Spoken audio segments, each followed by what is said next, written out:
Witch's Tale.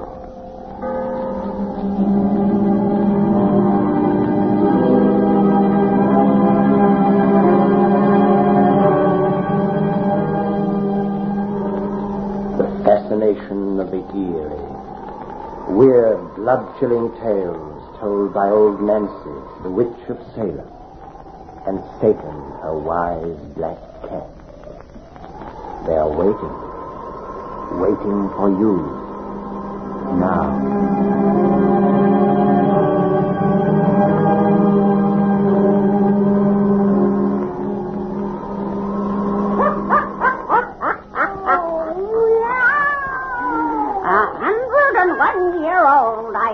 Today?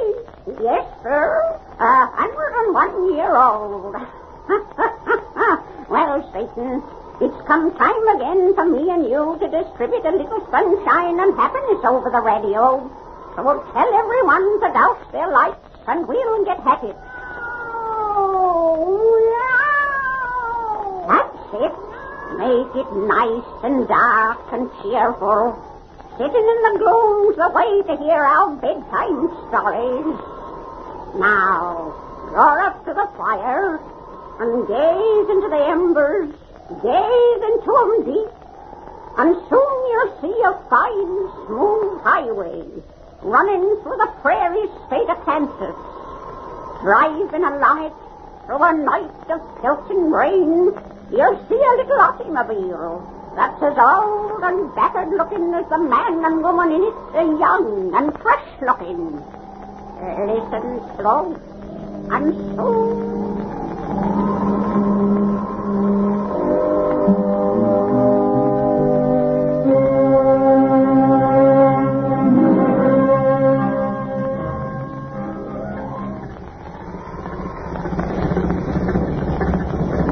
Oh, honey, we don't dare drive much longer in this rain. It's getting all over the road. Yes, these old tires are worn so smooth they just don't grip. Oh, but gee, I hate to stop. I wanted to make at least another 100 miles tonight. I may find a job in Denver. And the quicker we get there... We'll make an extra 100 tomorrow in daylight. Well, our headlights aren't any better than the tires, Ken. And if we have an accident, there'll be no job in Denver or anywhere else. All right, dear. There's a filling station. We need some gas, and I'll ask if there's a place near here where we can rent a room.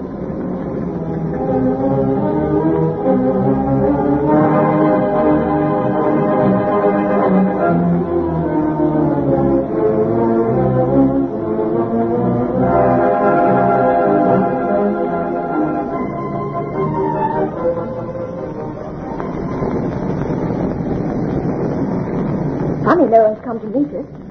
Most keepers of children's places rush to their doors when they hear a car drive up. I'll ring the bell. That'll bring action. Where the dickens is it? Oh, I found it. Ken, all the windows are covered with closed shutters. What? We saw glass with lights behind it. We were fooled about that sign being lighted too. I'm not subject to delusions, and neither are you. What on earth? I don't know. I don't think anyone lives here. Everything about the place has a deserted look. Well, this is the first house we came to on the right with tourist accommodated sign in front. That's what the garage man said. I know, but no one answered the bell. I'll try it. No, I'm not crazy about the look of this place.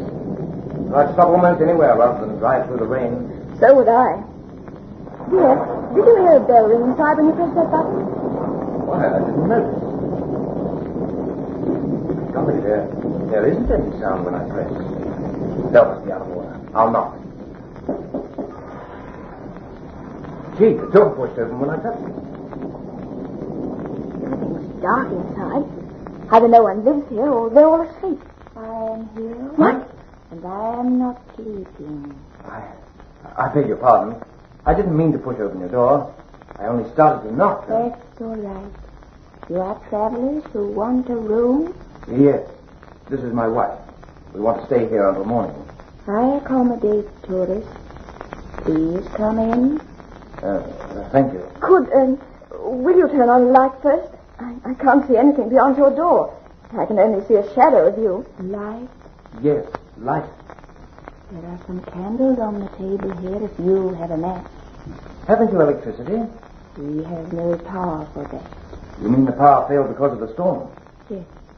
The power failed. It must have done so just as we drove up.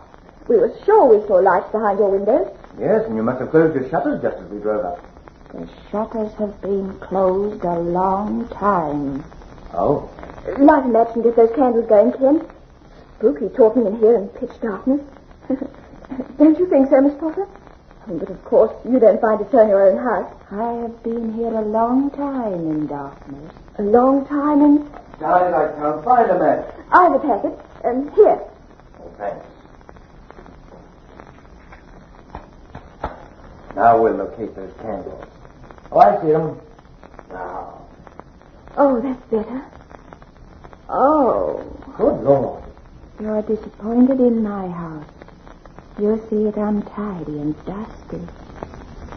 I'm sorry, but I cannot help it. This hall looks as though it hasn't been cleaned for years. I used to take such pride in my housekeeping. Everything was always spick and span. I'm so ashamed. I lack the power. You've been ill, haven't you? Your face is so pale. I've been helpless. So helpless. Please don't think my home was always this way. The place is filthy here. We can't stay here. It's at least shelter, Ken, and I'm afraid to drive on. Please don't go away. I have some nice, big, airy sleeping rooms, and you can have the best. You look at them, Ken. Oh, all right. And you won't go away? We'll stay with you tonight. Mona, don't... Oh, I'm so glad. I'll call my son. He'll show you where to put your car. Your son? I thought that... Aren't you Miss Potter? I'm Mrs. Parker. Mrs. Parker? I was sure the garage man said that... So was I. But of course he said a lot of things that don't tally with facts. I don't understand. No, it doesn't matter. If you'll call your son, he can help me get our bags, since Mrs. Blake has decided to remain here. Just a moment. What's your charge for a room? I used to get $1 for a couple. $1? But that doesn't matter now. I'll find my son. Joe! Oh, Joe! Only $1. The way she said it, she'll take less. For a place so badly kept, I'll see that she does. She wouldn't stay here at any price if you left it to me. I feel very sorry for that poor woman somehow. Sorry? For anyone who lives in a pig pen? And why should we stay here because you're sorry? I don't know. I just feel we ought to. I realize how silly I am. It's strange. The place doesn't merely look dusty and neglected. It's as though nobody lived here. My son is coming to help you, mister. Joe will be right here. He'll show you where to put your car. Well, let the car stay where it is. I'll get drenched to the skin if I move it. But if you leave it in front of the door, he'll see it when he comes and be afraid to enter. He will be afraid of my car? Who is he? Yes, who's he? Your car must be moved. Huh? Oh, This is my son, Joe. oh, how do you do? I didn't hear you come in. You startled me. Me too. I'm sorry. I'll show you where to move your car, sir. You insist I move because you're expecting someone who won't come in if he sees my car where it is. Yes. We're expecting him. He'll come tonight. At last. And you're being rather mysterious about this late caller.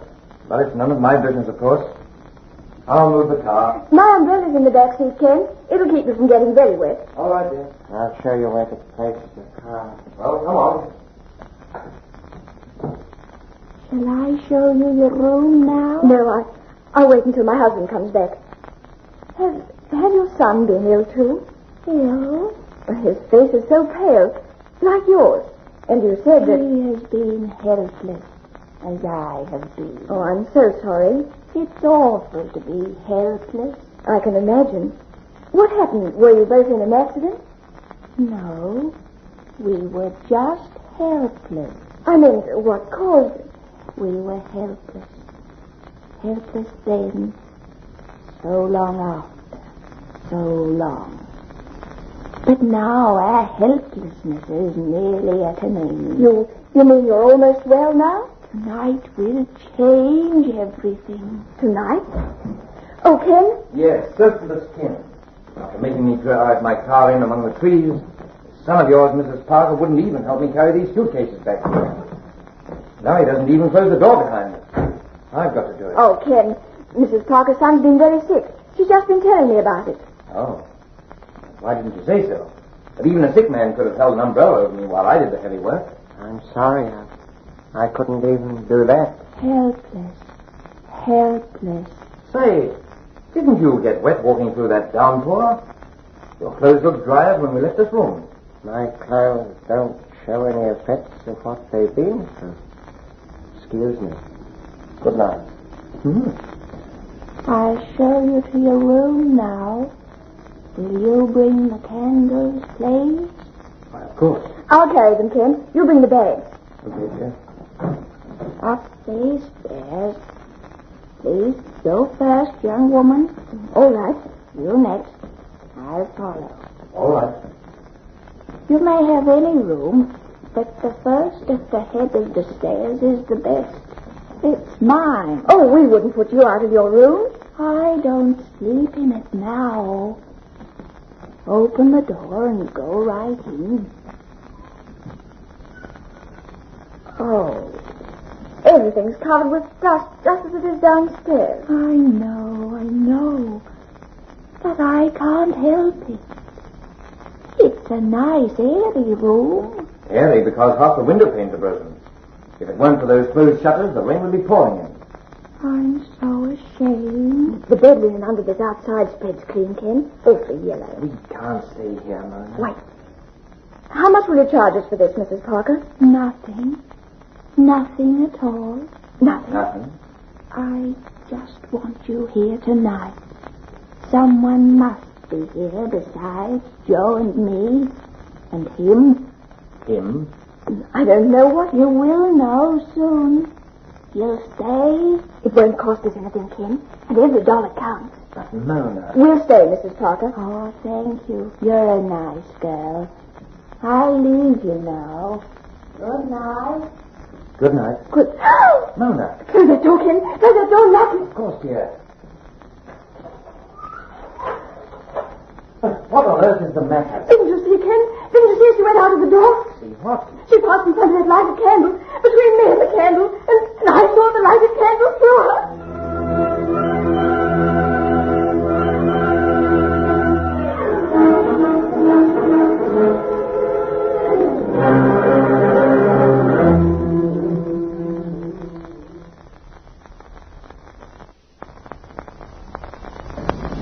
You couldn't have seen what you thought you did, sweetheart. You realize that now, don't you? Oh, of course. One can't see lighted candles through solid bodies, and, well, Mrs. Parker's is as solid as yours or mine. Oh, I'm ashamed of myself for becoming hysterical about such a silly thing. Oh, for a moment, the most awful feeling of horror passed over me, dear. Oh, I was desperately afraid. It's all right now. This filthy old house that's giving you the willies, honey.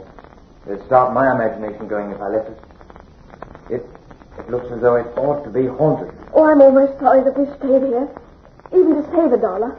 We'll get a few hours sleep and leave as soon as daylight comes. Yes. You locked the door, didn't you? Uh-huh. Is the lock good and strong? An iron bolt as thick as my thumb. What are you still afraid of, darling? That frail little woman, her sickly-looking son. I could break both of them in two with one hand at the same time. No, I'm not afraid of them. I wonder who they're expecting. I've been thinking about that. They were afraid he'd go away if he saw our car outside. Why, do you suppose? I haven't the vaguest idea. I think I'd like to wash my hands and face. Wonder where the bathroom is. She didn't tell us. I'll go look. Wait, I hear a car outside. Maybe the expected guest. A coupe's coming up the drive. I can see it through the crack in the shutter. Stop where we left our bus first. Legs getting out. A big fella. Yes. And the key for the door must be a member of the family. They're so anxious about his coming, you'd think one of them would be on the lookout to let him in. Think so. If he's the one they expect. Got the door open? We're an awful set of busybodies, spying on the poor man. Yes. Kind of silly. He's gone back to the car, taking a bag out. He turned his headlights off now. We can't see any longer. No, not that it matters to us. I'm going to look for the bathroom. I'll go with you. I don't want to be alone here. All right. Say, she didn't leave any towels here. Don't see any. Maybe she left them in the bathroom for us. Maybe. Open the door softly. She and the boy may have gone to bed. I think they were going to wait up for that man. We haven't heard their voices. They may have gone to bed at that. Here goes the door.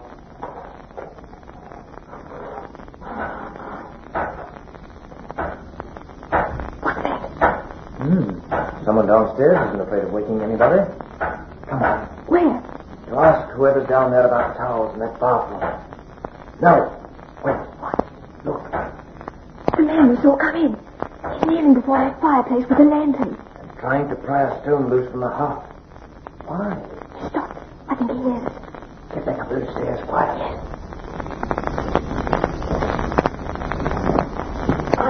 Oh, darn that creaking board. Who's there? Who's there? I see you. Don't want that, Jonathan. Don't shoot. You were waiting for me here, were you, eh? Thought I'd come back when I got the chance, and you'd get me with that goods at last, eh? Well, you won't tell no one of what you've seen. I don't know what you're talking Put about. that gun down. Come there, here. Come there, you rotten cop, with your hands held high. Don't shoot. My husband isn't a policeman. And I suppose you are not a lady dick either, eh? Come down. Neither of us have anything to do with the police. We don't know why you're here, and we don't care. We're merely two strangers who rented a room here for the night. Rented a room. Yes, you know this is a tourist lodging house. You must. You had a key to the door. The key I have means I know you are lying. This house belongs to me. I inherited it. No tourist or anyone else has stopped here since I was took away to jail. For 5 long years, this place has been dead empty. But a woman let us in tonight. You lie. Call her and her son. They'll tell you. A woman? And a son, you say? Yes. Mrs. Parker, come and tell this man that... Mrs. Parker, she wasn't here. She couldn't be here. I'm here now. No, I'm still dead. I'm here, too. Joe! They're not helpless now. And you've come back to us at last. Get away from me. Oh, yeah. I got the gun. If they come any closer, I'll shoot. We have weapons, too. Your old weapon. Keep away. There's a butcher's knife, Ken. And the boy has a bloody axe. Don't come any closer. Don't come any closer with him. Keep away. Keep away. There's the boy. His bullets don't stop them. He's raising that awful knife. The boy has hit him with an axe. For God's sake, stop that butchery. Oh, they're hacking him to bits. Help, mother. Mother, look. I can't. They've killed him. Don't look at him, look at them. They're fading away. Yes. Fading from our sight like ghosts. That's what they are. Ghosts. Come away from this house. Yes, out of this awful house. Out of this awful house. We can rest now, Mother. Yes, Joe. We can rest.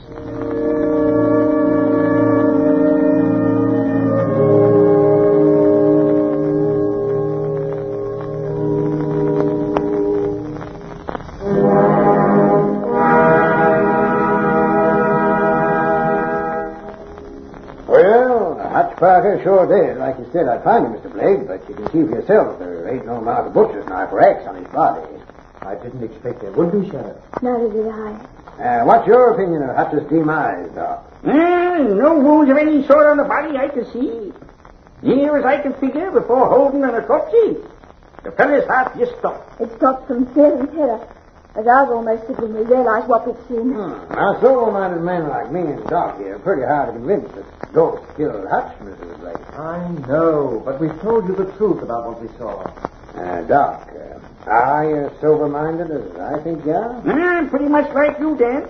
Then let's be honest and confess these young folks in confidence that we don't think their story so crazy as it sounds. You believe that... We hold the political jobs, young man, and the voters expect us to have good sense. But in confidence, we're chumps enough to, well, not to altogether disbelieve. I'll tell you the part of the Parker story you don't know.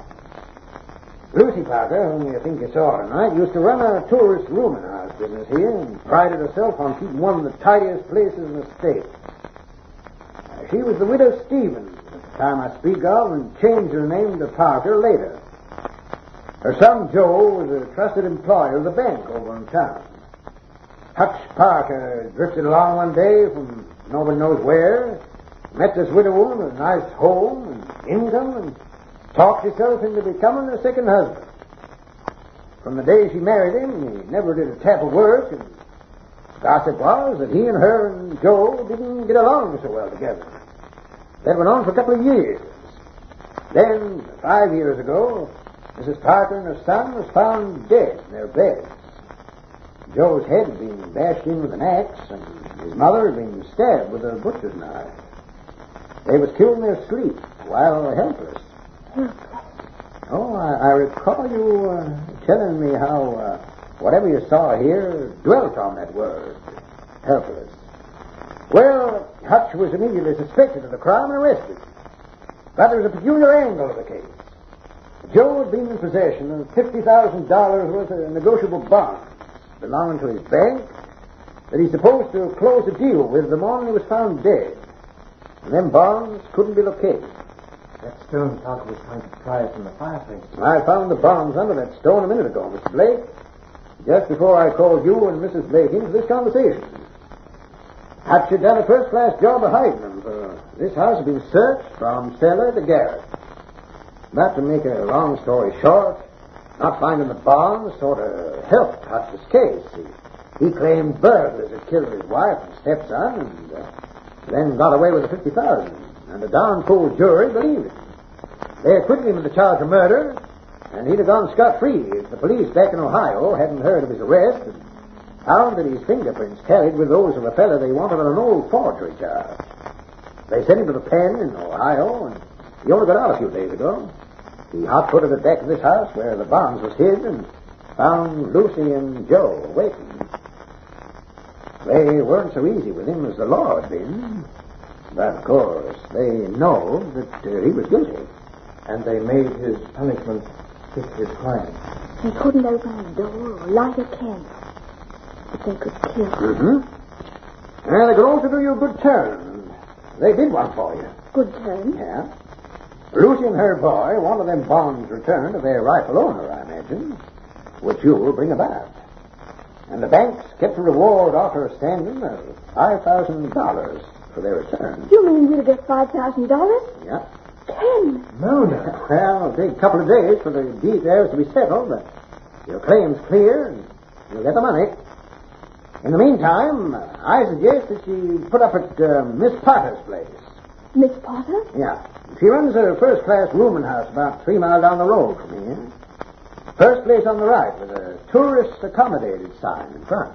Sheriff, we never want to look at that kind of a sign again. Not even for $5,000.